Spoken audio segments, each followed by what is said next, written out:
Il est facile à un chameau de passer par le trou d'une aiguille qu'à un homme riche d'hériter le royaume des cieux.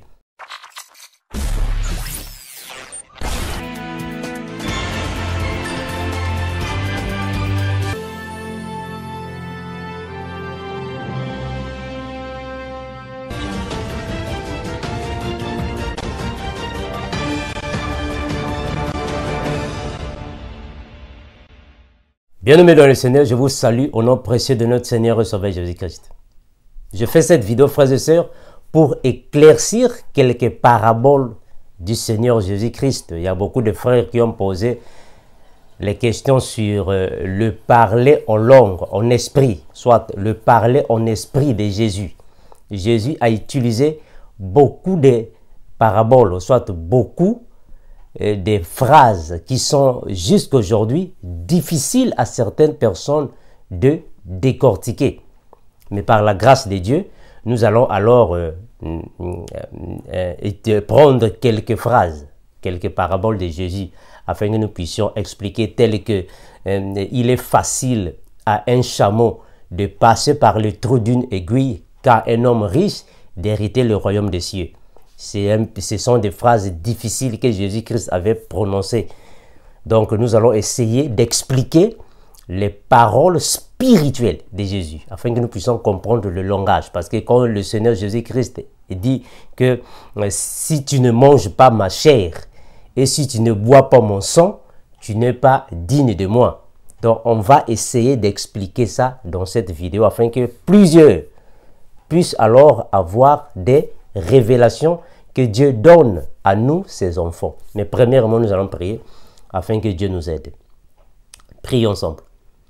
Seigneur, nous te remercions parce qu'il n'y a que toi, Seigneur Jésus-Christ, qui a caché ta parole aux hommes sages et intelligents de ce monde. Mais tu as révélé ta parole à tes fils afin que, Seigneur Jésus, nous puissions connaître réellement ta profondeur. Tu révèles, Seigneur Jésus-Christ, à nous afin que nous puissions transmettre à nos frères, nos sœurs, ceux qui sont assoiffés de la parole, afin qu'ils puissent comprendre, Seigneur Jésus-Christ, tes oracles, ton langage. Te remercie infiniment dans le discernement à ton peuple, ton puissant nom, j'en suis prié et je dis Amen. Donc, je disais qu'aujourd'hui, je suis venu pour éclaircir quelques phrases de Jésus. Bon, vous savez, Jésus-Christ, lui, Jésus-Christ était Dieu en personne. Alors, ce n'est pas facile de comprendre le langage de Dieu. Ce n'est pas facile. Nous tous, nous avons des problèmes pour comprendre le langage de Dieu. Voilà pourquoi aujourd'hui, quand Dieu donne des visions et des songes, ça complique à plusieurs personnes. Même les apôtres de Jésus ont eu des problèmes pour traduire les songes et le langage de Jésus. On a vu dans la Bible l'apôtre Pierre, quand Dieu lui a fait montrer les oiseaux, les quadrupèdes dans une vision qui étaient attachés sur des nappes suspendues dans les airs, ça lui a compliqué. Donc ça complique, mais nous allons expliquer quelques phrases que les frères ont posées, où les frères se sont alors demandés par la grâce de Jésus. Donc nous allons pas à pas, Dieu va nous aider. Alors, on va prendre quelques phrases que le Seigneur Jésus-Christ avait utilisées. Là, je vais commencer avec, prenons d'abord Jean chapitre 6. Jean chapitre 6, le verset 53 à 54. Jean 6, 53, 54. Jean 6, 53, 54. Qu'est-ce que le Seigneur Jésus-Christ a dit? Jean 6, 53, 54. Le Seigneur Jésus-Christ a dit ceci. Alors, il dit ceci. Au soir, je vais commencer à 52, 54. Là-dessus, les Juifs disputaient entre eux, disons, comment peut-il nous donner, comment peut-il nous dire, donner sa chair à manger? Jésus leur dit, en vérité, je vous le dis, si vous ne mangez la chair du Fils de l'homme, et si vous ne buvez son sang, vous n'avez pas la vie en vous-même. Le Seigneur Jésus-Christ avait eu 70 disciples au début. Il a eu 70 disciples. Mais les disciples de Jésus étaient alors des gens qui suivaient les enseignements de Moïse. Ils avaient déjà des notions de Moïse. Dans l'ancienne alliance, ou soit dans la loi de Moïse, tous les Juifs avaient déjà connaissance de ne pas toucher le sang humain, de s'abstenir du sang aussi des animaux, ou soit de quelques animaux, parce qu'il y avait des animaux purs et impurs. Donc, il faut s'abstenir du sang et de ne pas alors manger quelque chair, telle que la chair du porc ou des animaux impurs. Donc, c'était déjà dans la notion juive. Ils étaient déjà tous conscients de cela.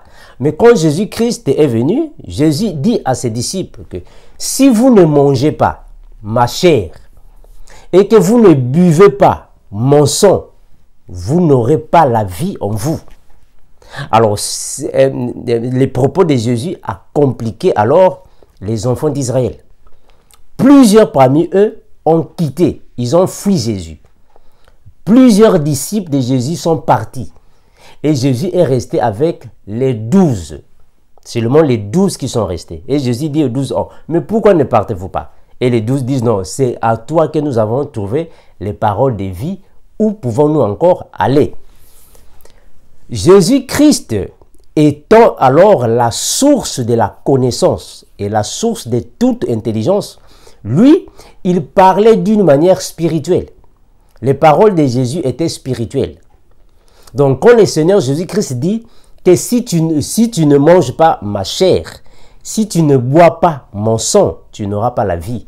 Mais nous allons comprendre que ici, Jésus voulait tout simplement dire que si tu n'entends pas ma parole et que tu ne mets pas en pratique ma parole, tu n'auras pas la vie éternelle. Parce que manger la chair de Jésus signifie lire la parole, méditer la Bible, entendre la parole de Jésus. Ça, c'est manger la chair. Et boire le sang, soit du sang de Jésus, c'est la même chose. Ça signifie entendre la parole de Jésus. Donc, toute personne qui entend la parole de Jésus et la met en pratique, il a mangé et il met en pratique. Ça, c'est manger. Manger la chair de Jésus signifie entendre la parole, lire la parole et mettre la parole en pratique. C'est manger et boire. Donc, Jésus-Christ avait un langage spirituel qui n'était pas facile à comprendre. Donc, le Seigneur Jésus voulait tout simplement dire que celui qui n'entend pas ma parole et ne la met pas en pratique ne peut pas avoir la vie éternelle. Voilà pourquoi il a encore dit que mes brebis entendent ma voix. Donc, entendre la voix de Christ, c'est alors manger la parole. Lire la Bible, c'est manger la parole. Prêcher la parole.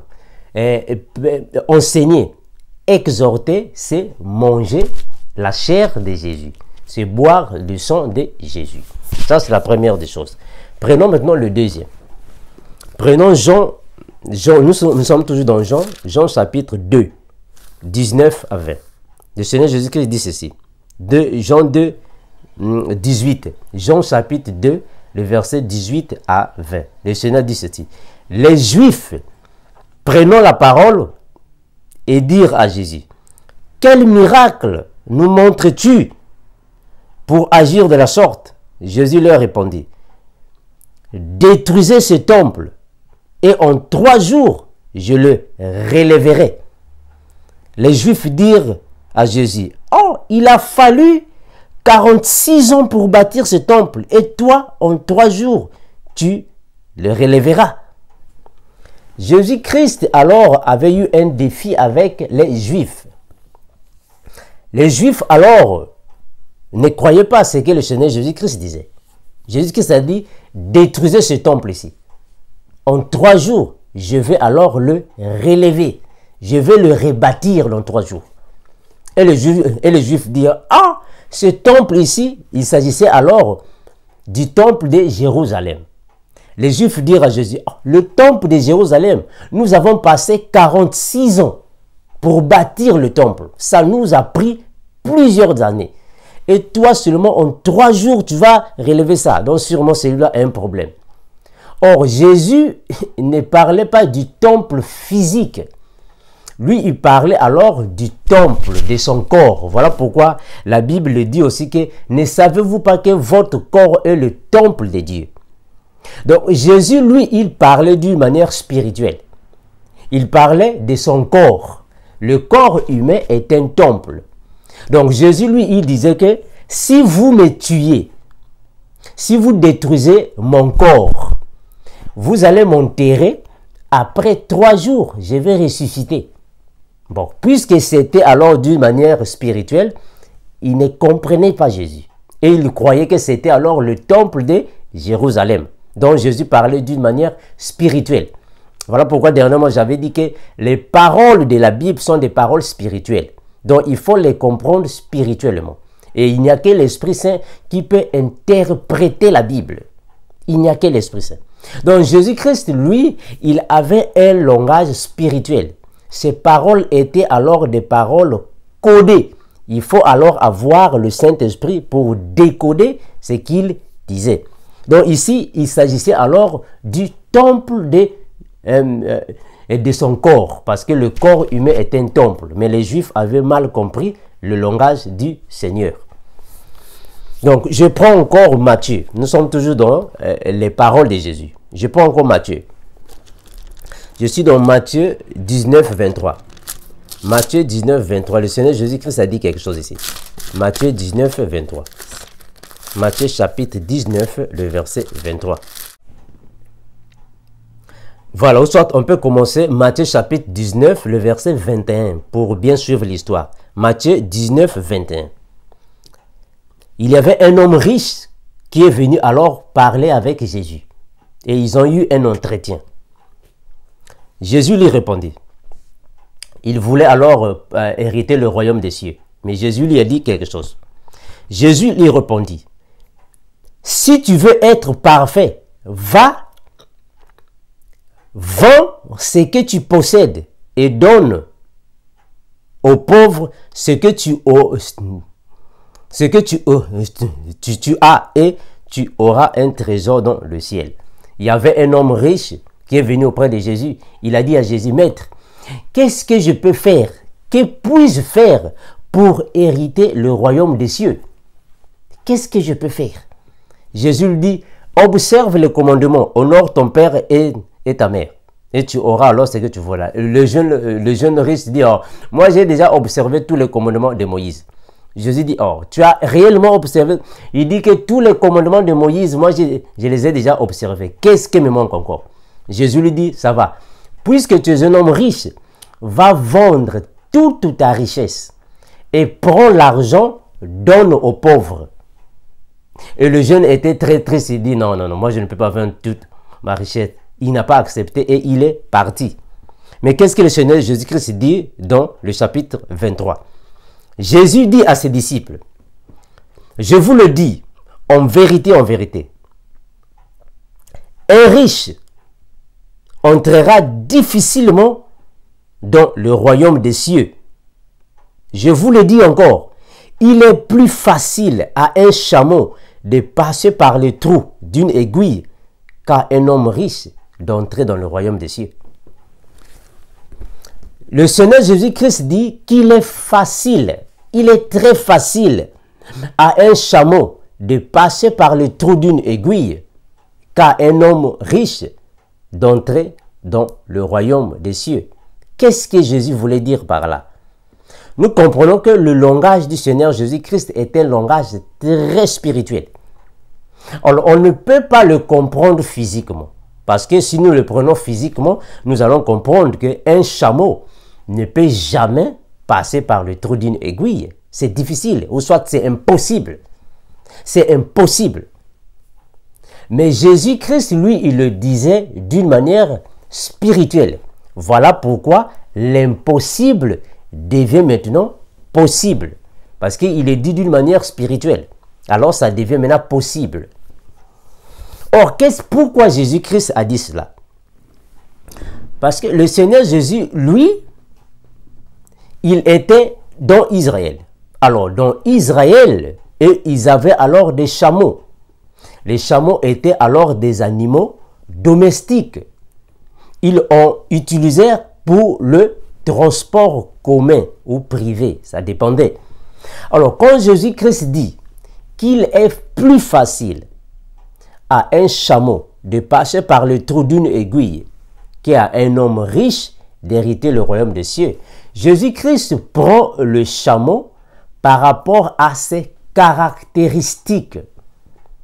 Parce que le chameau, alors, est un animal qui est ruminant. Le chameau est ruminant. C'est-à-dire que quand le chameau mange la nourriture, il a ce pouvoir-là, cette capacité de conserver la nourriture dans sa poche, dans son estomac quelque part. Il conserve sa nourriture et pour être alors mangé de nouveau après. Or, c'est une caractéristique que les enfants de Dieu aussi possèdent. Tout enfant de Dieu est semblable à un chameau. Parce que quand la parole de Dieu est prêchée et enseignée, un enfant de Dieu, quand il entend la parole, il conserve la parole dans son cœur. Il garde la parole de Dieu dans son cœur. Alors, quand il y a une tentation qui arrive, il fait ressortir la parole et met en pratique la parole. C'est la même chose comme le chameau mange et conserve pour alors utiliser au moment de sa faim ou soit sa soif. La même chose avec un chrétien. Un vrai chrétien, quand il entend la parole, il garde la parole dans son cœur. Donc, il est comme un ruminant.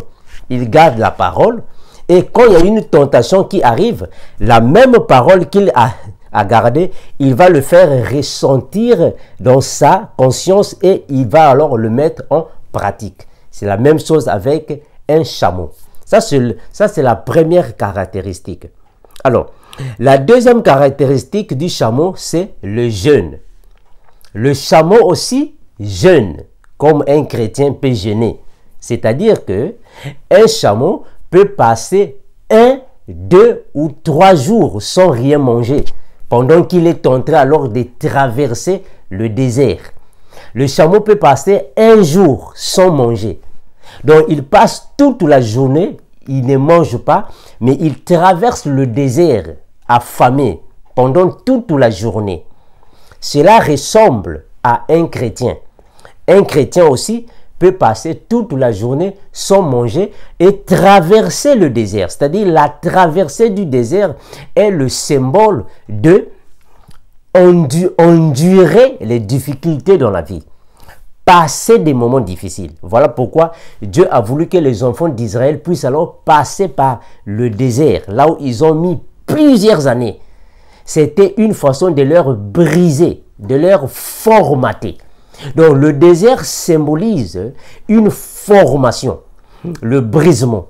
Donc le chameau aussi passait des déserts sans rien manger. Donc Jésus l'a pris comme étant alors l'exemple d'un vrai chrétien qui peut passer alors le désert sans manger.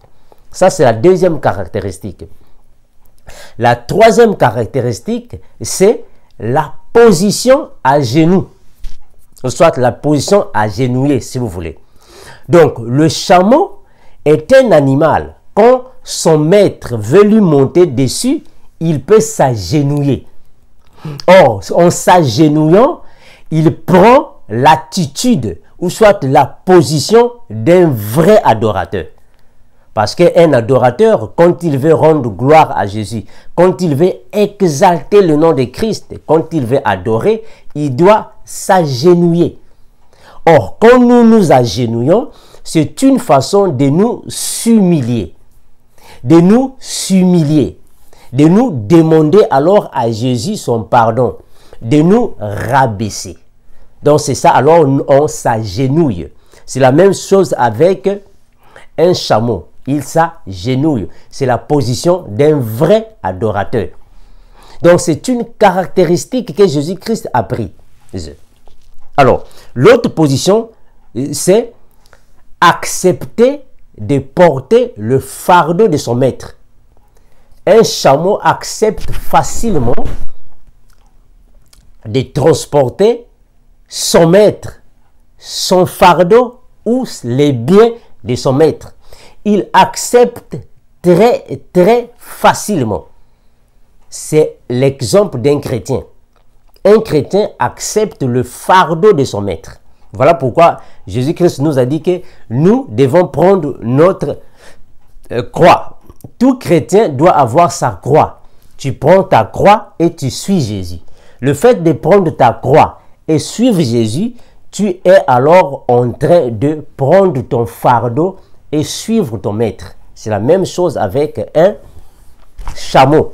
Le chameau, quand il prend le fardeau de son maître, il traverse le désert avec son fardeau sur le dos.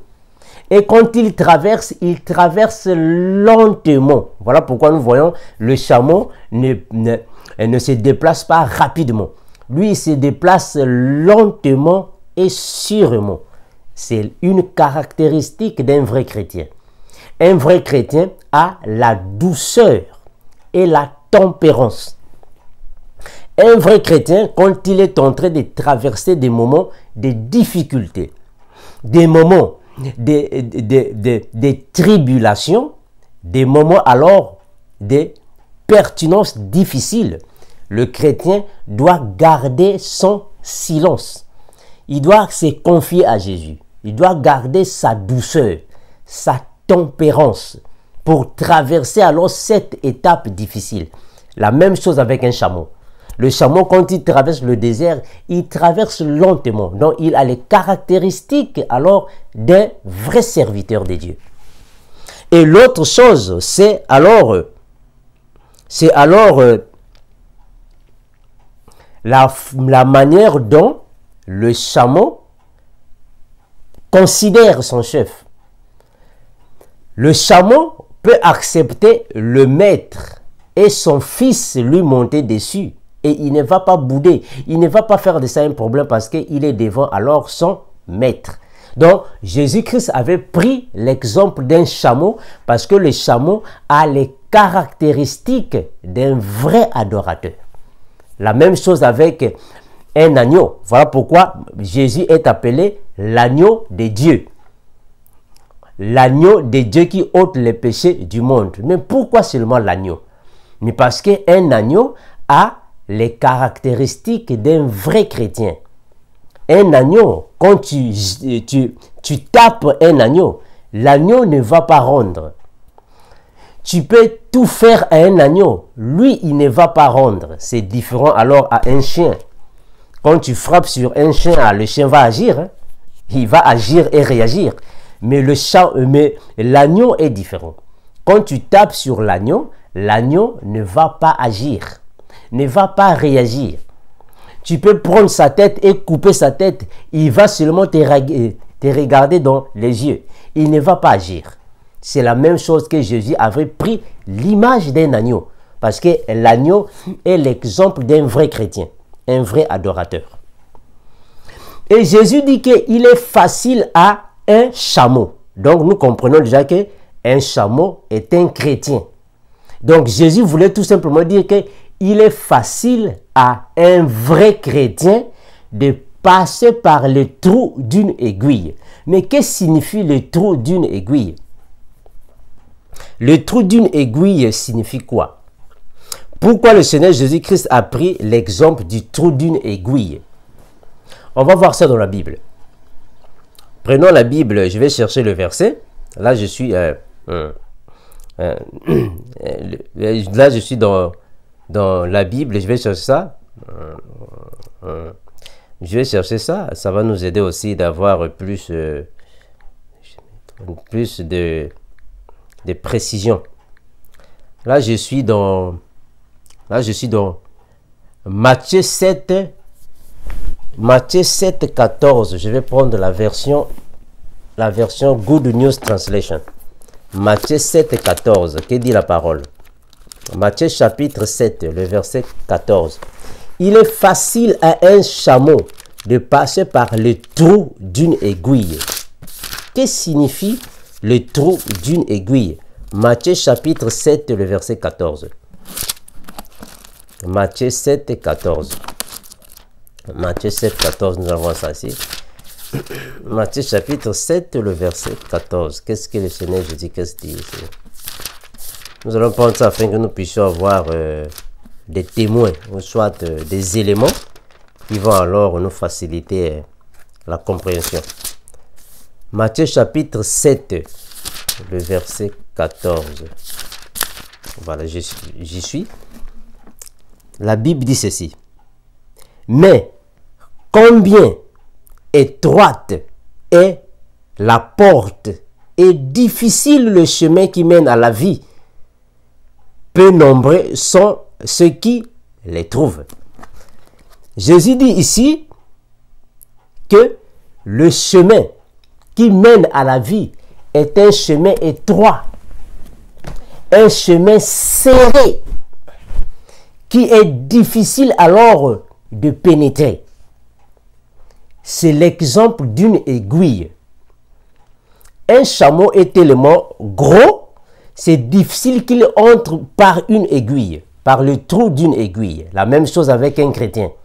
Un vrai chrétien difficilement entre par le trou d'une aiguille, c'est-à-dire que le chemin étroit. Le chemin étroit signifie le chemin de la croix.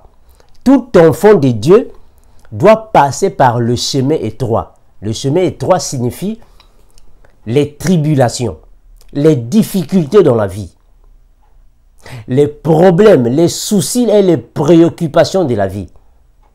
Parce que accepter Jésus-Christ n'est pas une chose facile. Il n'y a pas un chrétien qui peut mener la vie paisible sans pourtant être attaqué par le diable.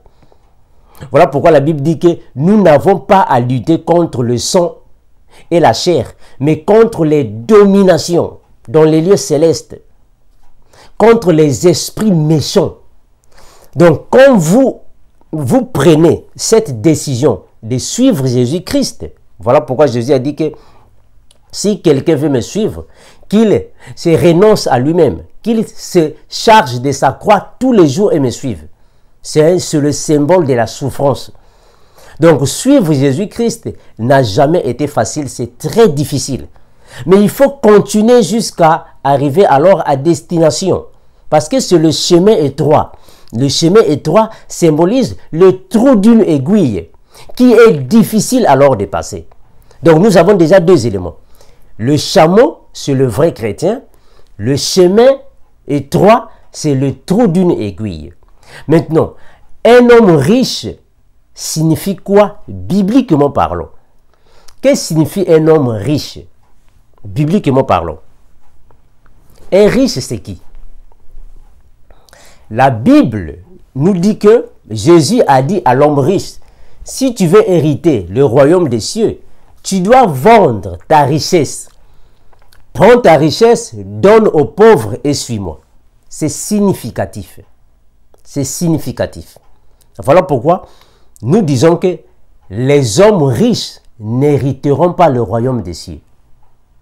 C'est un langage spirituel. C'est une parole qui est spirituelle. Cela ne signifie pas les riches d'une manière physique. Un homme riche, bibliquement parlant, est un pécheur. Celui qui commet beaucoup de péchés est un homme riche. C'est un langage biblique. Moi, je sais que ça va compliquer, peut-être, si je peux le dire, les bébés spirituels. Bon, comme vous-même vous le dites. En fait, les chrétiens immatures. Tout ce que je suis en train de dire, ça peut compliquer les chrétiens immatures. Mais je comprends, parce que ça, ce sont des paroles spirituelles. Ce sont des paroles spirituelles dont il faut avoir une certaine maturité pour les comprendre. Voilà pourquoi je suis en train de parler doucement et je suis en fait, j'évolue doucement pour que vous compreniez. Bibliquement parlant, un homme riche est un pécheur. Tout pécheur est appelé un homme riche. Pourquoi? Parce que la richesse symbolise le péché.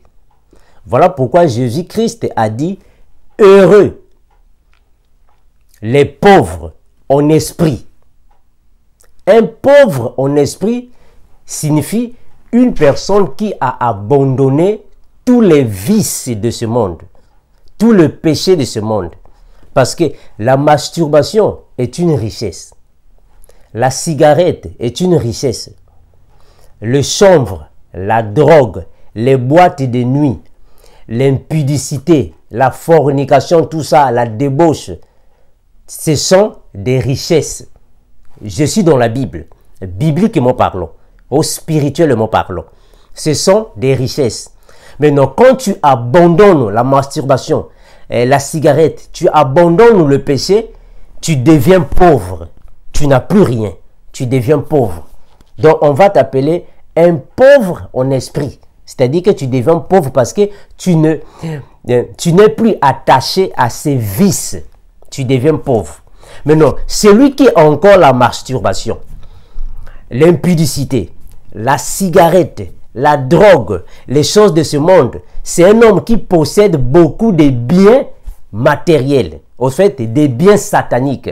Donc, il est considéré comme un homme riche. Voilà pourquoi Jésus-Christ a dit qu'il est facile à un chameau de passer par le trou d'une aiguille qu'à un homme riche d'hériter le royaume. Donc, il voulait tout simplement dire qu'il est facile à un vrai chrétien d'entrer dans le paradis et qu'à un pécheur qui a ses péchés d'y entrer. Donc, lui, le pécheur, il ne peut pas entrer parce que la richesse est symbolisée selon le langage de Jésus comme étant des péchés. On va prendre un verset. On va prendre un verset pour marteler un peu à ce que je dis. On va prendre un verset. Là, je suis dans... je vois ça. Là, je suis dans... Parce que ça, ce sont des paroles d'esprit. Hein? Ce sont des paroles d'esprit. Donc, pour comprendre ça, ça va un peu compliquer ceux qui sont immatures. Mais on va essayer d'expliquer ça. Là, on va essayer d'expliquer ça afin que ça soit clair. Mais on est disponible pour les questions. On est disponible pour les questions. Voilà. Là, je suis dans 1 Timothée. Je suis dans 1 Timothée, chapitre 6, le verset 10. La Bible dit ceci. Car l'amour de l'argent est une racine de tous les maux. Je m'arrête d'abord penser. L'amour de l'argent est une racine de tous les maux. Ici, quand on dit tous les maux, il fait allusion à tous les péchés. La masturbation, aller derrière les femmes, les boîtes de nuit, l'orgueil, l'impudicité, la cigarette. Donc, tous les maux, tous ces mots-là, sont entraînés par l'argent. Et c'est tout ça qui est appelé la richesse. Quand tu as ça, tu as la richesse. L'argent est la racine de tous les maux. Et quelques-uns, en étant possédés, donc possédés par ces richesses, les maux, possédés par ces maux, se sont égarés loin de la foi et se sont jetés eux-mêmes dans bien des tourments. Donc ici, alors, ceux qui sont assoiffés d'argent, ils vont se faire égarer. Voilà pourquoi Jésus a dit que les hommes riches ne peuvent pas aller dans le ciel. Il ne s'agit pas des hommes riches physiques, mais ceux qui ont des péchés. Donc, juste pour dire que il est plus facile à un chameau de passer par le trou d'une aiguille qu'à un homme riche d'entrer dans le royaume des cieux. Signifie qu'il est facile à un chrétien d'entrer dans le paradis et qu'à celui qui mène encore la vie des péchés, d'y entrer. Voilà. Maintenant, je vais aller à une autre parabole que le Seigneur Jésus-Christ a utilisée, afin que nous puissions comprendre comment est-ce que le Seigneur Jésus-Christ marchait. Voilà, là, je vais prendre Matthieu 15. Matthieu 15, 26. Matthieu 15, 26. Matthieu 15, 26. Matthieu 15, 26. Le Seigneur Jésus déclare ainsi. Mais elle vint se prosterner devant lui. Jésus disant, Seigneur, secours-moi. Jésus répondit, il n'est pas bien de prendre le pain des enfants et de le jeter aux petits chiens. Il y avait une femme cananéenne qui est venue auprès de Jésus pour demander la faveur de Jésus. Il dit au maître, Seigneur, il y a ma fille qui est à la maison, qui est tourmentée par un démon. S'il te plaît, viens alors guérir ma fille. Jésus ne voulait pas entendre cette fille. Pourquoi pas? Parce que en Israël, les Cananéens et tous ceux qui étaient du côté alors d'Israël, ils n'avaient pas alors une bonne entente. Ils ne s'entendaient pas. Alors il y avait une Cananéenne qui est partie auprès de Jésus pour lui demander alors la faveur de sa fille. Mais Jésus a dit à la fille que non, il n'est pas bon de prendre le pain des enfants et de jeter aux petits chiens. C'est-à-dire qu'il n'est pas bon de prendre le pain des petits enfants et de donner aux petits chiens. Et la femme là, la cananéenne, a dit, oui maître, mais les chiens aussi mangent les miettes qui tombent de la table de leur maître. Donc ce sont des paroles spirituelles, hein. C'est difficile alors de les décortiquer. Ce sont des paroles spirituelles. Donc le Seigneur Jésus-Christ voulait tout simplement dire que il n'est pas bon de donner le pain des enfants aux petits chiens. Cela signifie que le pain, c'est la parole. La parole qui donne alors la bénédiction.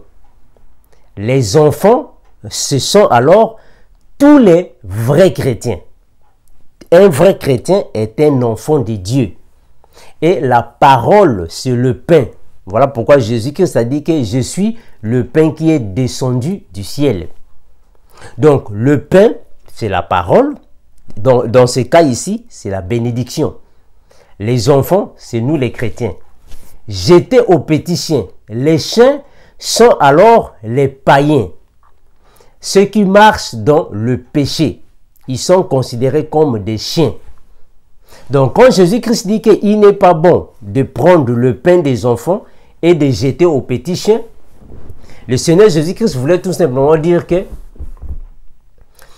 il n'est pas bon de prendre la bénédiction des chrétiens, des enfants de Dieu, ou de prendre la parole de Dieu et laisser alors à la portée des païens.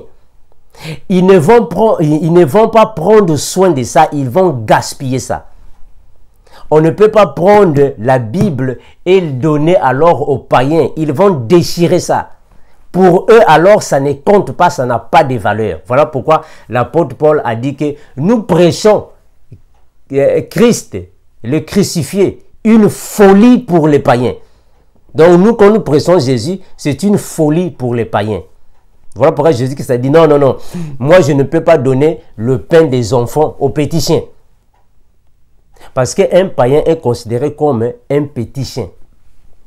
Mais aussi, toute personne qui vit dans le péché est considérée comme un chien. Ce sont des chiens.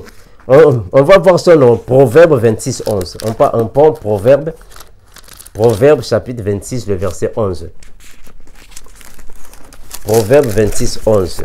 On va voir qu'est-ce que signifie un chien, bibliquement parlant.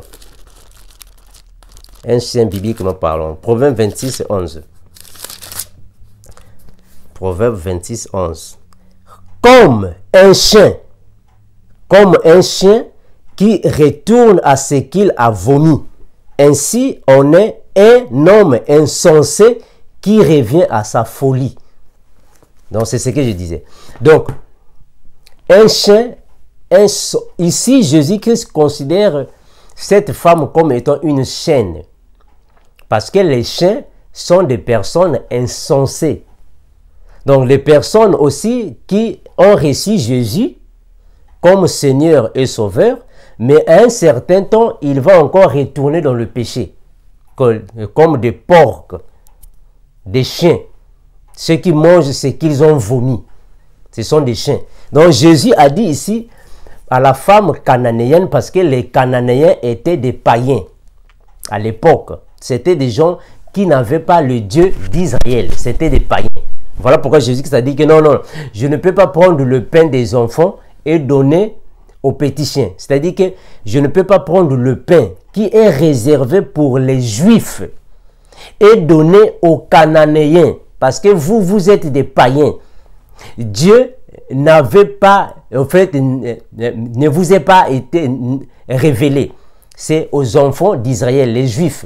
Donc vous, non, parce que vous êtes des païens. Mais la femme l'a dit, non, mais Seigneur, les chiens aussi peuvent manger les miettes qui tombent de la table de leur maître. Les miettes qui tombent de la table de leur maître. Et Jésus-Christ était tellement épaté, tellement ému par cette réponse. Parce que la femme voulait dire que les miettes tombent, c'est-à-dire que les miettes viennent du pain. C'est-à-dire que le pain symbolise ici la bénédiction. Mais quand la bénédiction est donnée à un père, par exemple, prenons l'exemple d'Abraham. Abraham a eu la bénédiction, mais Isaac aussi a bénéficié de la bénédiction de son père. Donc le pain est donné aux enfants, mais quand les enfants vont manger, les miettes vont tomber. Les miettes là, c'est la bénédiction qui retombe sur les enfants. Donc la femme l'a dit que mes maîtres, les chiens aussi peuvent manger les miettes qui tombent de la table de leur maître. C'est-à-dire que les païens aussi peuvent bénéficier de la bénédiction, de la parole, ou soit de la grâce qui va alors tomber sur la table de leur maître. Et Jésus-Christ était tellement content, tellement satisfait de la réponse de la fille. Donc nous comprenons, soit de la femme cananéenne, nous comprenons que les païens aussi bénéficient de la grâce que Dieu nous a donnée. Parce que quand nous prêchons la parole, c'est à nous que Dieu a donné la parole. C'est à nous que Dieu a donné le pain. Mais quand nous prêchons, nous enseignons le pain, les païens aussi profitent des miettes. Et ils deviennent aussi des chrétiens comme nous. Voilà pourquoi la Bible dit, je crois dans Jean chapitre 1er, le verset 12, à tous ceux qui l'ont reçu et qui ont cru en son nom, il leur a donné le pouvoir de devenir enfants de Dieu. Donc, ceux qui étaient des païens, ils ont aussi, ils ont aussi eu la grâce de manger les miettes et ils sont devenus des chrétiens. Voilà, donc c'est un peu ça, ce que Jésus disait. Maintenant, passons à Luc.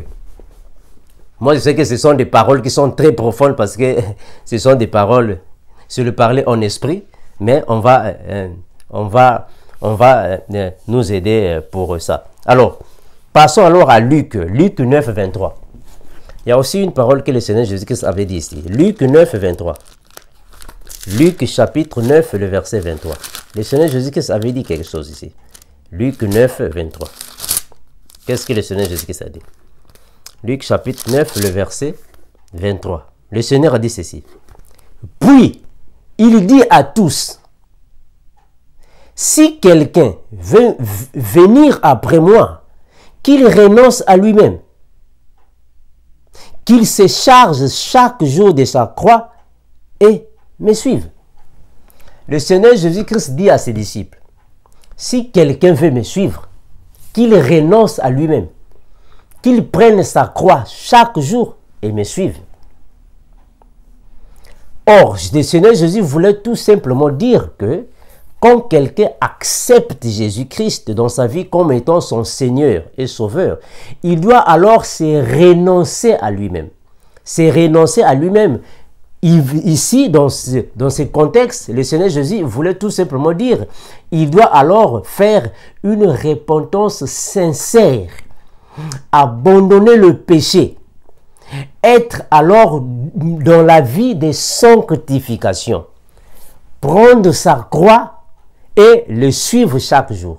Prendre la croix signifie accepter les souffrances, accepter alors les attaques sataniques, accepter les insultes, accepter alors les tribulations de ce monde. C'est ça alors la croix.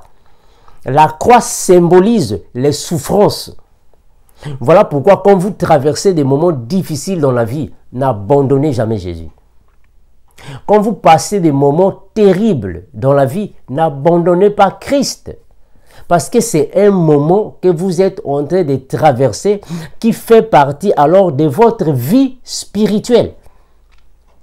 Même le Seigneur Jésus-Christ a passé des moments difficiles. Et ça fait partie de la vie chrétienne. Ça, c'est la croix. Chacun de nous a sa croix. Et la croix est spirituelle. Ce n'est pas physique, c'est spirituel. La croix symbolise les souffrances au nom de Jésus. C'est ça, la croix. Alors, il faut suivre Jésus avec ta croix. C'est-à-dire que aller derrière Jésus, même avec les souffrances, n'est pas abandonné.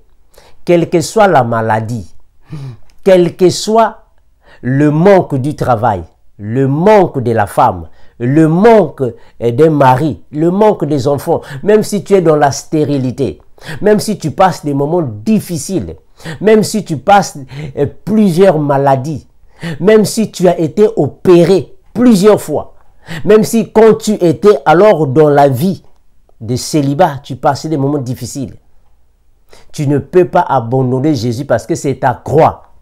Tu dois aller avec ta croix. Tu dois suivre Jésus-Christ avec ta croix. N'abandonne pas ta croix. Parce que c'est une croix que Jésus-Christ t'avait donnée pour que tu puisses remporter ta victoire à la fin. Parce qu'il y a une récompense qui sera donnée alors à tous. Voilà pourquoi Jésus-Christ a dit ici que si quelqu'un veut me suivre, qu'il se renonce à lui-même, se charge de sa croix tous les jours, chaque jour, et me suive. Donc nous comprenons que Jésus voulait tout simplement dire que nous sommes aussi crucifiés avec Jésus. Tout chrétien est crucifié avec Jésus. Comme Jésus-Christ était crucifié sur la croix, nous aussi, nous avons été crucifiés avec Christ. Nous étions morts avec Christ et nous sommes ressuscités avec Jésus. On peut prendre Galates chapitre 2, le verset 20. Galates 2, 20. Galates 2, 20. L'apôtre Paul nous convainc ici. Galates 2, 20. La Bible dit ceci. La Bible dit ceci dans Galates 2, 20. J'ai été crucifié avec Christ. Et si je vis, ce n'est plus moi qui vis, mais c'est Christ qui vit en moi. Si je vis maintenant dans la chair, je vis dans la foi au Fils de Dieu qui m'a aimé et qui s'est livré lui-même pour moi. Je ne rejette pas la grâce de Dieu, car si la justice s'obtient par la foi, la loi, Christ est donc mort en vain. Très bien. Donc l'apôtre Paul veut tout simplement nous convaincre ici que tout chrétien aussi est crucifié avec Jésus. Donc nous sommes aussi des crucifiés avec Christ. Donc la croix symbolise les souffrances. Alors là je vais prendre un autre verset. On dirait c'est le dernier. Là je suis dans Apocalypse chapitre 3 le verset 20. Apocalypse 3 20. Apocalypse 3 20. Le Seigneur Jésus-Christ dit ceci dans Apocalypse 3 20. Il dit ceci. Voici, je me tiens devant la porte, soit à la porte, et je frappe. Si quelqu'un entend ma voix et ouvre la porte, j'entrerai chez lui, je souperai avec lui et lui avec moi. Le Seigneur Jésus-Christ dit ici, voici, je me tiens à la porte et je frappe. Si quelqu'un entend ma voix, ouvre, il entrera, il soupera. Il ne s'agit pas ici de la porte de la maison, non. Il ne s'agit pas de la porte de la voiture, non. La porte, c'est le cœur. Il s'agit ici du cœur. Frapper à la porte signifie, quand tu entends la voix, n'endurcis pas ton cœur. Donc, quand tu entends la parole, n'endurcis pas ton cœur, ouvre ton cœur afin que Jésus prenne place. Il va souper avec toi signifie qu'il va alors marcher avec toi. Il va te donner sa parole. La parole, c'est la nourriture. Il te donnera la parole et tu vas alors grandir spirituellement. Donc, la porte, c'est le cœur. Frapper à la porte, c'est entendre la parole de Jésus. Donc, nous comprenons que Jésus-Christ avait utilisé plusieurs paroles qui sont spirituelles. Alors, on ne peut que les traduire bibliquement et par révélation. Voilà pourquoi le Seigneur Jésus-Christ avait aussi dit, laissez les morts enterrer leurs morts. Il y a une signification. Quand Jésus dit, laissez les morts enterrer leurs morts, il veut tout simplement dire que laissez les choses des païens aux païens, les choses des pécheurs aux pécheurs. Toi, tu es un chrétien, ou vous êtes chrétien. La cigarette n'est pas à vous. Laisse la cigarette aux païens. La masturbation n'est pas à vous. Laisse la masturbation aux païens. Les boîtes de nuit ne vous appartiennent pas. N'allez pas dans les boîtes de nuit. Laissez les païens y aller. Les choses contraires à la parole ne sont pas à nous les chrétiens. Laissez les païens y pratiquer. Laissez les morts enterrer leurs morts. Parce que le péché est symbolisé bibliquement comme la mort. Voilà pourquoi la Bible dit que le salaire du péché, c'est la mort. Parce que la mort, c'est le symbole du péché. Donc, laisser les morts enterrer leurs morts signifie laisser les païens jouir de leur péché. Laissez-les dans leur péché. Ne touchez pas ce qui est aux païens d'une manière négative. Ne voyez pas ça dans un autre contexte. Moi, je vois ça dans le contexte négatif. C'est-à-dire que la cigarette est pour les païens. Donc, laissez la cigarette aux païens. La masturbation, laissez ça aux païens. L'impudicité, laissez ça aux païens. Donc, laissez les choses des païens aux païens. C'est la même chose que Jésus-Christ a dit. Donnez à César ce qui est à César. C'est la même chose. Donnez à César ce qui est à César. C'est la même chose comme laisser les morts enterrer leurs morts. C'est la même chose. Parce que nous, donner à César signifie laisser ou soit donner aux païens ce qui leur appartient. Les boîtes de nuit ne nous appartiennent pas. Laissons ça aux païens. Donnons à Dieu ce qui est à Dieu. Qu'est-ce qui est à Dieu? C'est le cœur, la louange, l'adoration, la vie de sanctification. C'est ça qui est à Dieu. Donc, donnons à Dieu ce qui est à Dieu. Ce qui convient à Dieu, c'est ça, la louange, la prière, l'adoration, la sanctification. Tout ça appartient alors à Dieu le Père. Voilà pourquoi la Bible dit que le règne, la puissance et la gloire t'appartiennent au siècle des siècles. Donc, ce sont des choses qui appartiennent à Jésus, au Maître. Le règne, la puissance, la gloire. Donc, ici, dedans est inclus, dans la gloire, nous incluons aussi la louange, l'adoration, reviennent à Christ. Donc, ça, c'est ce qui appartient à Dieu. Donc, on donne à Dieu ce qui est à Dieu. Et à César, ce qui est à César, ici, César est symbolisé comme étant le chef du monde, Satan. Le diable qui contrôle le monde. Donc, laissons à eux ce qui leur appartient. Et le Seigneur Jésus-Christ a encore dit, lève-toi, prends ton lit et marche. C'est la même chose. Lève-toi, prends ton lit et marche. C'est la même chose. Donc, Jésus-Christ a utilisé plusieurs paraboles dans la Bible, plusieurs paroles qui sont profondément spirituelles, que nous ne pouvons que traduire avec l'Esprit Saint. Parce que sans Esprit Saint, nous n'allons pas alors comprendre ce que le Seigneur Jésus-Christ a dit dans la parole. Donc, c'est un peu ça pour les frères et sœurs qui ont posé quelques questions. Donc, nous avons répondu à ça. Nous sommes ici. S'il y a encore des questions, nous sommes vraiment disponibles pour les répondre par la grâce de Jésus-Christ. Merci et bonne soirée, ou soit bonjour pour certains. Comme nous disons toujours, Maranatha. Le Seigneur Jésus-Christ revient bientôt. Donc, je remercie à Dieu de la manière que vous tous aussi, vous êtes des pauvres en esprit. Comme moi, votre frère Armando, je suis un pauvre en esprit parce que j'avais vendu toutes mes richesses et j'avais donné aux pauvres.